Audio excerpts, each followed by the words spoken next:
আরে এদিক দিয়ে ওদিক দিয়ে ওদিকে হাই রোড আছে, হাই রোডে যাবি, ধাক্কা লেগে যাবে। যা লরি এসে গেল। এই রে নান্টু, মিষ্টি খা।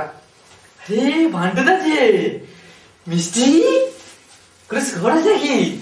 হ্যাঁ, সুখবরই বলতে পারিস। আজ আমার চাকরি পাওয়ার বয়স শেষ হলো। এটা আবার কি ধরনের সুখবর? তুই দেখ, এত বছর ধরে আমার বার্থ সার্টিফিকেটে 5 বছর বয়স কমিয়ে এত সংগ্রাম করে সরকার একটা চাকরি দিল না।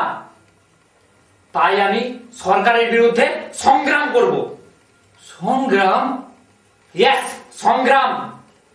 সংগ্রাম ফর বেকার আশ্রম। বেকার আশ্রম? হ্যাঁ, বেকার আশ্রম। সমস্ত দাদা দিদি ভাই বোন সবাইকে নিয়ে সরকারের কাছে আবেদন জানাবো বেকার আশ্রম করার জন্য।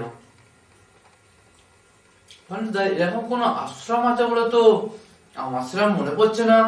তুই ঠিকই বলেছিস, এরকম কোনো আশ্রম নেই ঠিকই।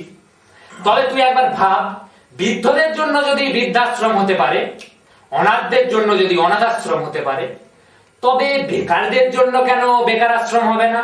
ঠিক বলেছিস, করতেই হবে।